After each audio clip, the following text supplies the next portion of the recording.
When you think about the big, defining moments in life, we tend to imagine these huge, dramatic events. But what if the most important changes are the ones we barely notice? The tiny, almost invisible decisions you and I make every single day. Choosing to read one more page, or to go for a quick walk, or to just set aside a few dollars. These are the atomic habits that are quietly but constantly building the person you're going to be. So let's get into how this whole thing actually works. Look at this number, 37. Seems random, right? But here's what it means. If you get just 1% better at something each day, just 1%, after a year, you're not 365% better. No, you are 37 times better.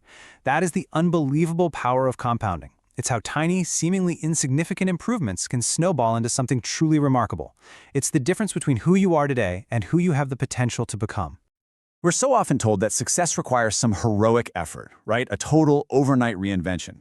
But the reality, well, it's a lot quieter than that. As James Clear puts, success is the product of daily habits, not once-in-a-lifetime transformations. You see, your results in life, they're really just a lagging measure of the habits you keep. In the end, what you repeat, you become. Simple as that. All right, so if these small improvements are so incredibly powerful, why is it so hard to stick with them? Well, the problem, funnily enough, often starts right where we think we're supposed to begin, with setting these big, ambitious goals. But what if focusing on the finish line is the very thing that's tripping us up? This brings us to a really crucial idea, the difference between goals and systems. Goals, well, they're about the results you want to get. But systems are about the process that leads to those results. And here's the kicker. Winners and losers, a lot of the time, have the exact same goals. I mean, every athlete at the Olympics wants to win the gold medal, right?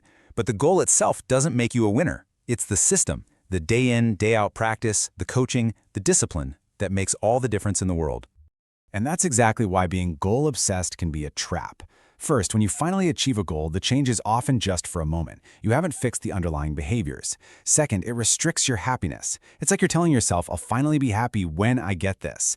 And finally, it sets up this brutal either-or conflict, where anything short of your goal feels like a total failure.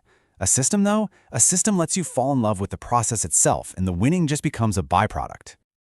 Okay, so if we're going to focus on the process, we have to pull back the curtain and understand the machine that drives it.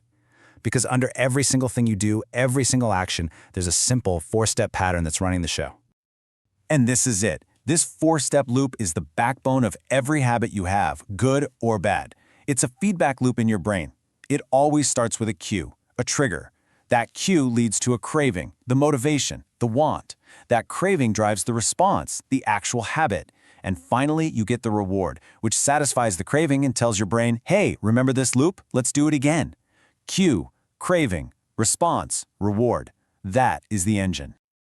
So, once you understand how that engine works, you can start to tinker with it. You can become the engineer. And the book gives us this incredibly simple but profound framework to do exactly that. They're called the 4 Laws of Behavior Change.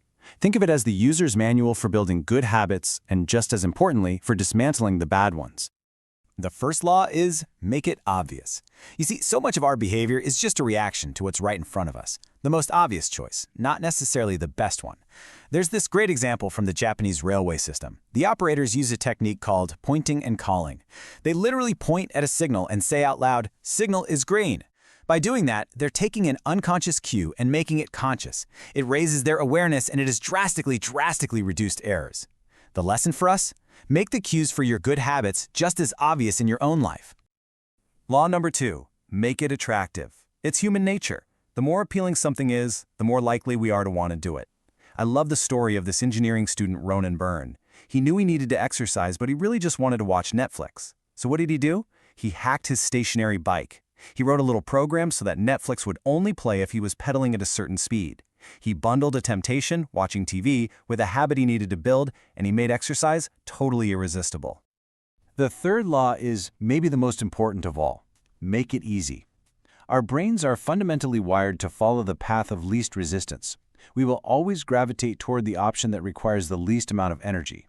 So the secret here isn't to find more motivation to do the hard thing. It's to reduce the friction so the good thing becomes the easy thing. But how do you actually do that? Well, here's the answer. It's called the 2-minute rule, and it is designed to completely short-circuit procrastination. The idea is simple. Any new habit you start should take less than 2 minutes to do. That's it. At the beginning, the goal isn't to get the result. The goal is to master the art of just showing up.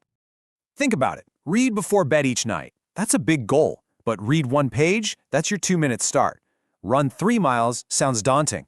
Put on my running shoes, anyone can do that.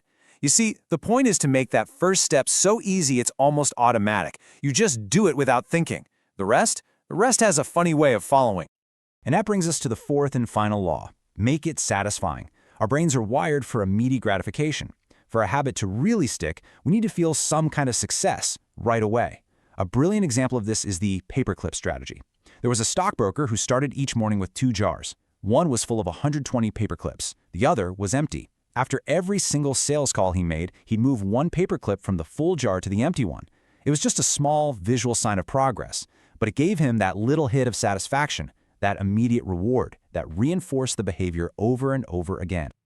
So there you have it, the 4 laws. But the real magic of this whole framework, it isn't just about getting more stuff done. It's about something much deeper. It's about becoming a different kind of person. It's about changing your very identity. This is the real heart of it all. True, lasting behavior change is identity change. Every time you practice a good habit, every time you do a single push-up, or write 1 sentence, or move one of those paper clips, you are casting a vote for the type of person you want to become. You're not just getting results on the outside. You're fundamentally changing your beliefs about yourself on the inside. You are literally building a new identity, one tiny habit at a time. So I'll just leave you with this one question. Forget about the grand, life-changing transformations for a minute. Just think smaller. Think atomic. What is the one tiny habit, the one 2-minute action you can start today that will cast a vote for the person you truly want to be?